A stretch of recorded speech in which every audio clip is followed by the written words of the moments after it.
Hello students, welcome back to computer science exam correct channel. तो आज फिर मैं आपके लिए डिजिटल इलेक्ट्रॉनिक्स के कुछ एमसीक्यूज लेकर आ रही हूँ जो कि आपके एग्जाम के लिए काफ़ी इंपॉर्टेंट रहेंगे। तो इस वीडियो को बच्चों लास्ट तक देखना, और अगर वीडियो पसंद आता है तो इसे लाइक शेयर करने में कंजूसी मत करना। और अगर आपने चैनल को अभी सब्सक्राइब नहीं किया है और आप चाहते हैं कि फ्यूचर में आपको ऐसे वीडियोज मिलते रहें, तो आप press the bell icon button, जिससे कि आपको आने वाले वीडियोस का नोटिफिकेशन मिलता रहेगा। तो चलिए बच्चों, स्टार्ट करते हैं अपने फर्स्ट क्वेश्चन से।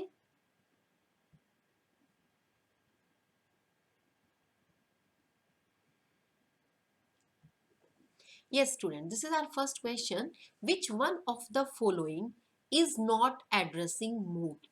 Register indirect, auto increment, relative index और इमीडिएट ऑपरेंड। बच्चों, आपने भी एड्रेसिंग मोड्स पढ़ा होगा। एड्रेसिंग मोड हमारे पास डिफरेंट टाइप्स के होते हैं, ठीक है, जिसमें हम पढ़ते हैं डायरेक्ट एड्रेस, इनडायरेक्ट एड्रेसिंग, ठीक है, डायरेक्ट एड्रेसिंग, इनडायरेक्ट एड्रेसिंग, ठीक है, फिर रजिस्टर डायरेक्ट, रजिस्टर इनडायरेक्ट पढ़ते हैं, रजिस्टर डायरेक्ट, ठीक है, और फिर इनडायरेक्ट है रजिस्टर इनडायरेक्ट एड्रेसिंग पढ़ते हैं हम लोग, ठीक है। उसके बाद हम बच्चों ऑटो इंक्रीमेंट और ऑटो डिक्रीमेंट पढ़ते हैं। फिर हम पढ़ते हैं इमीडिएट एड्रेसिंग मोड। तो इस तरीके से हम डिफरेंट टाइप के एड्रेसिंग मोड्स पढ़ लेते हैं। अब हम ऑप्शंस के बारे में डिस्कस करते हैं। देखो, रजिस्टर इनडायरेक्ट, हमारे पास रजिस्टर डायरेक्ट और रजिस्टर इनडायरेक्ट एड्रेसिंग मोड होते हैं। तो ये तो आपका एड्रेसिंग मोड है। उसके बाद ऑटो इंक्रीमेंट और ऑटो डिक्रीमेंट भी बच्चों हमारे पास एड्रेसिंग मोड होता है, ठीक है। उसके बाद हमारे पास रिलेटिव इंडेक्स, रिलेटिव इंडेक्स नाम का हमारे पास कोई भी एड्रेसिंग मोड नहीं होता, ठीक है। इमीडिएट एड्रेसिंग मोड हमारे पास होता है, लेकिन जो रजिस्टर रिलेटिव इंडेक्स है ये हमारे पास एड्रेसिंग मोड नहीं होता बच्चों। सो ऑप्शन सी जो होगा इसके लिए करेक्ट होगा। चलते हैं अपने नेक्स्ट क्वेश्चन पे। Yes, this is our next question.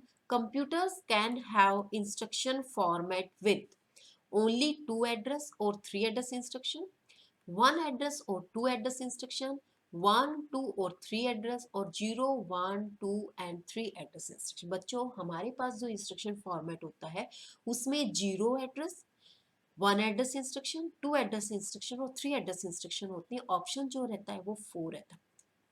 अब जो जीरो इंस्ट्रक्शन फॉर्मेट होता है बच्चों, वो कौन यूज करता है? वो यूज करता है हमारा स्टैक, ठीक है। और वन एड्रेस जो इंस्ट्रक्शन फॉर्मेट होता है बच्चों, वो हमारा एक्यूमुलेटर यूज करता है। कौन करता है? एक्यूमुलेटर यूज करता है। और जो टू डायरेक्ट और थ्री एड्रेस इंस्ट्रक्शंस होते हैं, ये हम कॉमर्शियल पर्पस के लिए यूज करते हैं, ठीक है। तो बच्चों, ये हमारे पास जो फोर एड्रेस इंस्ट्रक्शन फॉर्मेट होते हैं, जिसमें वन, जीरो, टू और थ्री एड्रेस इंस्ट्रक्शंस होती है। सो ऑप्शन सी जो होगा वो, सॉरी, ऑप्शन फोर जो होगा बच्चों वो आपका करेक्ट होगा। अब हमारे पास नेक्स्ट क्वेश्चन है, which is not a typical program control instruction? BR, JMP, SHL और TST। बच्चों, आप समझ गए होंगे BR का मतलब क्या है? ब्रेक। ब्रेक इंस्ट्रक्शन होती है जिससे हम प्रोग्राम को कंट्रोल करते हैं, ठीक है। JMP का मतलब क्या होता है? जंप इंस्ट्रक्शन होता है, एक पर्टिकुलर स्टेटमेंट से दूसरी स्टेटमेंट पे हम जंप करते हैं। ये होता है SHL, यानी कि शिफ्ट लेफ्ट, शिफ्ट लेफ्ट और शिफ्ट राइट। हमारे पास बिट वाइज ऑपरेटर्स जब हम करते हैं, उन पे जब ऑपरेशन परफॉर्म करते हैं, तो हम शिफ्ट लेफ्ट और शिफ्ट राइट ऑपरेशन परफॉर्म करते हैं बच्चों। तो और अगला है हमारा TST। TST का मतलब क्या है? टेस्ट एंड सेट, ठीक है। तो बच्चों, जो हमारा ऑप्शन ए है, ऑप्शन बी और डी, ये क्या हमारे सारे के सारे प्रोग्राम कंट्रोल इंस्ट्रक्शंस है। लेकिन जो आपका ऑप्शन सी है, शिफ्ट लेफ्ट, ये बच्चों एक इंस्ट्रक्शन है, ठीक है। जो हम बिट वाइज जो ऑपरेशंस परफॉर्म करते हैं, वहां पर हम ये इसको परफॉर्म करते हैं। सो प्रोग्राम कंट्रोल इंस्ट्रक्शन में ये नहीं है। सो ऑप्शन सी जो होगा बच्चों वो क्या होगा? करेक्ट होगा, ठीक है। चलते हैं अपने नेक्स्ट क्वेश्चन पे। Interrupts which arise from illegal or erroneous use of an instruction or data. Software interrupt, hardware interrupt, external interrupt और आपकी होती है बच्चे इंटरनल इंटरप्ट। बच्चों, जब हमारे पास कोई इंटरप्ट, देखो ध्यान से पढ़ो इस क्वेश्चन को, interrupt which arises from illegal और erroneous use of an instruction और डेटा।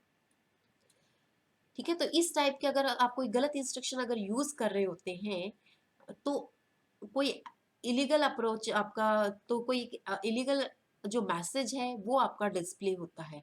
तो ये किस रीजन से होता है? ये जो रीजन होता है बच्चों, इंटरनल इंटरप्ट के कारण होता है, कि जब आप कोई वर्क गलत परफॉर्म कर रहे हैं, ठीक है, तो एक टाइप से आप इंटरनल को एक्सेप्शन भी समझ सकते हैं, कि जब आपने कोई स्टेटमेंट है अपनी सॉफ्टवेयर के अंदर कोई इंस्ट्रक्शन लिखी है, लाइक आपका डिवीजन बाय जीरो है, ठीक है, ये आपने एक इंस्ट्रक्शन लिख दी डिवीजन बाय जीरो, ठीक है।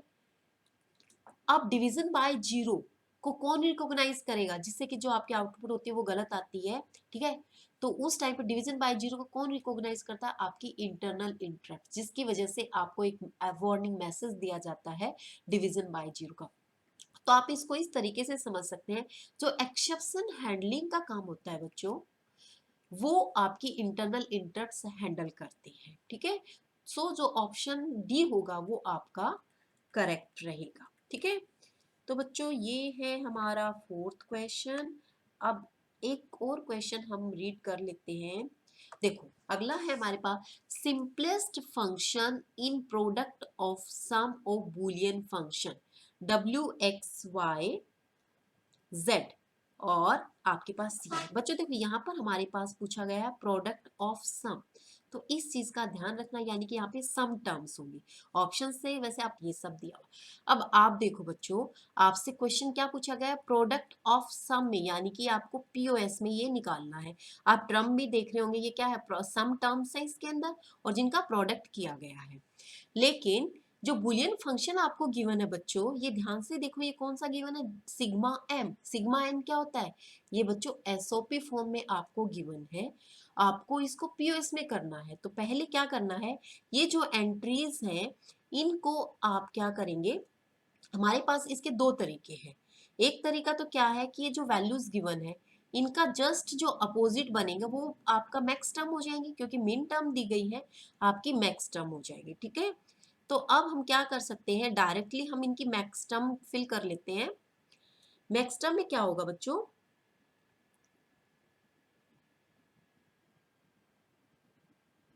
यहाँ पर हम लिख लेते हैं ये WX और ये है आपका YZ, ठीक है। WXYZ यानी कि आपके जो नंबरिंग होगी इस तरीके से होगी, 0 1 2 3 4 5 6 7 8 9 10 11 12 13 14 और 15 बच्चों।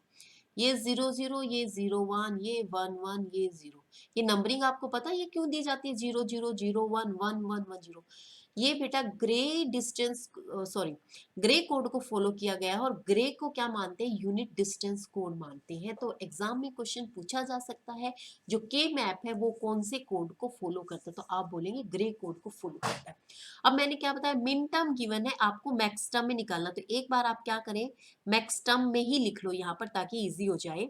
तो 0 1 2 यानी कि 3 4 आपकी मैक्स टर्म है, फिर आपके पास 6 7 है मैक्स टर्म, 8 9 10 है, उसके बाद आपके पास 11 12 13 14 और 15, ये क्या होंगी बच्चों? ये मैक्स टर्म होंगी। अब आपको इन मैक्स टर्म की एंट्रीज फिल करनी है। 3 4 और आपका 6 7 11, फिर उसके बाद है आपका 12, फिर है 13, ये 14 और ये 15। तो बच्चों यहाँ पर मैंने 0 0 की एंट्री की है, ये क्यों की आप समझ गए होंगे, क्योंकि बच्चों ये क्वेश्चन जो है आपका पीओएस होम में पूछा गया है। तो जस्ट जो एसओपी होता है उसका अपोजिट आपका पीओएस होता है, वहां पर हम 1 से एंट्री करते हैं, ठीक है। 0 1 2 5 अगर होता है एसओपी में पूछा जाता है तो हम इसकी 1 से एंट्री करते हैं, लेकिन क्वेश्चन क्या पूछा गया है? मैक्स टर्म में पूछा गया है। तो आप क्या करेंगे, यहाँ 0 से एंट्री करेंगे, पहले तो आप उसके अपोजिट टर्म लिखेंगे, ये मैक्स टर्म हो गई, उसके बाद आप 0 से एंट्री करेंगे, ठीक है। अब हम इनकी पेयरिंग कर लेते हैं। अब आपको नजर आ रहा होगा कि एक जो है क्वाड आपका यहां बन जाएगा, ठीक है। एक क्वाड बच्चों आपका यहां बन रहा है, ठीक है। और अब आपके पास ये हो गया ये कवर आपका, अब जो ये है ये कवर नहीं हो रहा बच्चों। अब जो है हमारे पास, हम एक पेयर यहाँ बना लेते हैं, सॉरी सॉरी सॉरी सॉरी बच्चों, क्योंकि देखो जीरो तो मैंने वैसे ही लिखा हुआ है। आपके पास क्या होगा कि एक नंबर ये हो गया, ये आप इस तरीके से इसका एक और क्वाड बना सकते हैं, ठीक है। वो मुझे यहाँ पे जो जीरो था वो लगा कि नंबर ही एंटर किया हुआ है इसलिए, ठीक है। अब देखो, अब हमारे पास क्या है, 3 ऑक्टेट बन गए। अब इनको हम लिखें। अब आप देखो, पहले हम इसको लेते हैं, ये वाले इस रो को। यहाँ पर क्या है आपका y और z है, ठीक है। और यहाँ पर आपकी एंट्रीज हो रही है। अब बच्चों एक चीज और मैं आपको बता दूं कि मैंने अभी बताया था कि जो एसओपी वो पीओएस का रिवर्स होता है।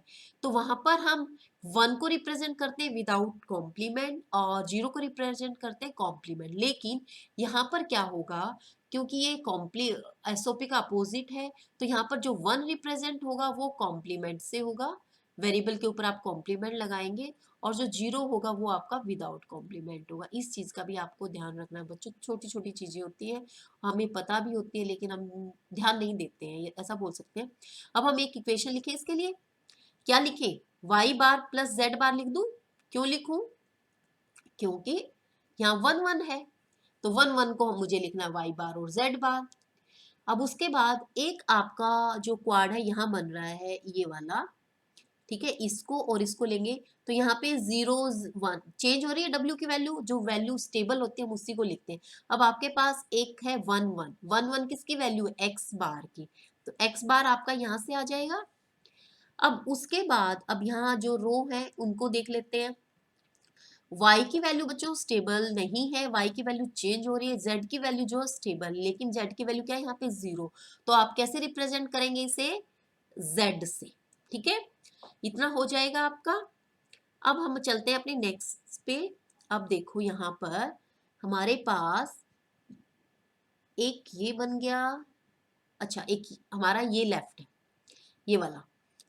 यहाँ पर बच्चों आप देख रहे हो कि ये जो है आपका w बार प्लस x बार आ जाएगा, ठीक है। इस तरीके से आपके सॉल्व हो जाएंगे क्वेश्चंस। तो बच्चों अब ऑप्शन चेक कर लेते हैं, ऑप्शन कौन कौन से आ रहे हैं हमारे साथ। अब देखो y बार z बार यहाँ मैच हो गया भाई, ये तो फर्स्ट ऑप्शन, ठीक है। दूसरा आ रहा हमारा x बार z, ये भी यहाँ आ गया। उसके बाद w बार प्लस x बार, बच्चों ए ऑप्शन जो होगा वो करेक्ट होगा। इसमें थोड़ा सा ट्विस्ट क्या है कि देखो मैंने भी मिस्टेक की है इसमें, ध्यान नहीं रहता, क्योंकि देखो बच्चों इसमें ध्यान क्या रखना आपको, क्वेश्चन पूछा गया पीओएस में, फंक्शन गिवन है आपका मिन टर्म में, तो सबसे पहले तो आप ये समझ लो कि जो आपकी मिन टर्म है उसको मैक्स टर्म में कन्वर्ट कर लो, ठीक है। मैक्स टर्म में कन्वर्ट करने के बाद आप उसकी एंट्रीज करो 0 से, ठीक है। उसके बाद जब आप इक्वेशन लिखोगे तो इक्वेशन लिखते टाइम आपको क्या ध्यान रखना है कि 0 represent with the without complement होगा आपका वेरिएबल, और 1 जो होगा विद कॉम्प्लीमेंट होगा वेरिएबल, ठीक है। इस चीज का अगर आप ध्यान रखेंगे तो आपका क्वेश्चन कभी गलत नहीं होगा। थोड़ा सा प्रैक्टिस मांगता है, क्योंकि एसओपी पे हम लोग प्रैक्टिस कर लेते हैं लेकिन पीओएस पे हम ज्यादा ध्यान नहीं देते। एक ही क्लास में जब आप कॉलेज में पढ़ रहे होते एक ही क्लास में आपको कन्वर्जन सिखा दिया जाता है, क्योंकि हम एसओपी की प्रैक्टिस बहुत ज्यादा कराते हैं, इसलिए बच्चों को मोस्ट ऑफ द टाइम क्या होता है।